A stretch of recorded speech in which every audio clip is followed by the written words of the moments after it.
Words Left Unsaid. Written by FE3H. Read by Arashi.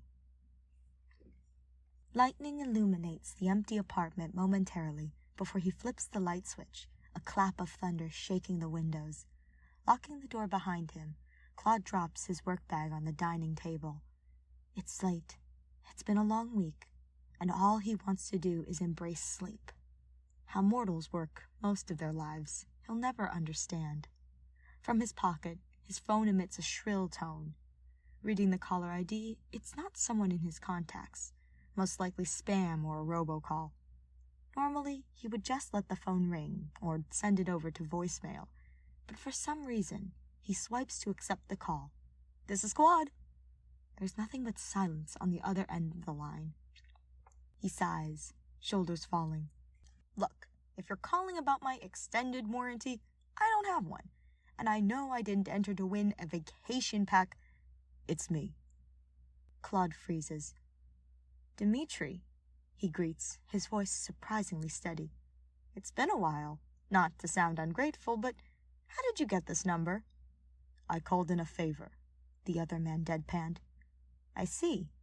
Claude moves the phone from ear to ear as he shrugs out of his jacket. "Didn't know you kept in touch with the professor, too." "I don't." "Ah, judging by your tone, this isn't a social call, then." Dimitri hesitates on the other end of the line. I came across something interesting in my last exhibit. I thought you might find it interesting." Definitely not a social call. Claude hums and pours himself a glass of bourbon. "We have a collection of documents and letters from an ancient country long forgotten," Dimitri continued. "The best we can figure is that they're from around 1185 or so." "Do you need a translator?" Claude asks nonchalantly, content to play dumb. "My knowledge of ancient languages is limited, but I may know someone." "What I need you to do is explain why you wrote me a love letter and never sent it." Claude's blood ran cold. "I don't know what you're talking—" "My greatest regret," Dimitri recites, cutting him off, "is that I will not be there to see your new world, our new world. I'm leaving. But nothing will stop me from coming back to you. Someday. I love you with everything that I am. Always. Signed, your beloved." Claude scratches at his neck and lets out a nervous laugh. "Wow, Dimitri, that's lovely. Truly. But I didn't write it." "Khalid," Dimitri states, ignoring Claude's denial. "It's signed, your beloved, Khalid." The silence stretches between them, thick even across telephone lines. "I would know your prose anywhere, Khalid," Dimitri continues softly, almost a whisper.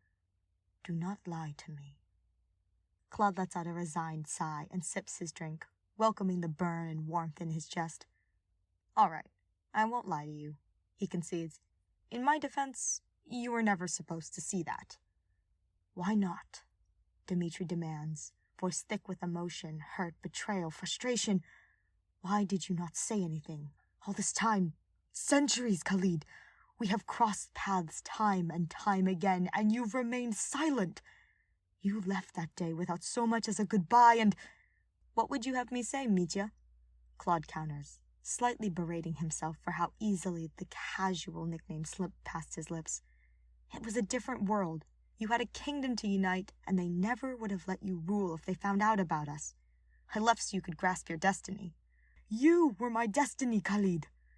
Dimitri shouts, so loud Claude has to pull the phone from his ear. Dimitri continued, softer. "I would have given it all away to be with you." Claude sighs.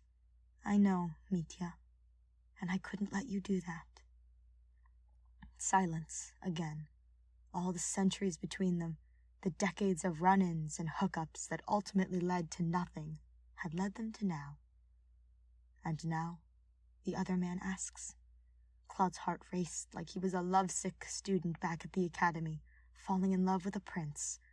Only Dimitri could make him feel like this. Always Dimitri. "It is a different world now," Dimitri observes. "I am not bound to royal obligations. People are more accepting. Maybe—" He trails off, a question left unasked, but understood nonetheless. Maybe we can try again. Claude allows himself to smile. I can be on a plane tonight, he offers. He can hear the smile in Dimitri's response. We have a lot of catching up to do.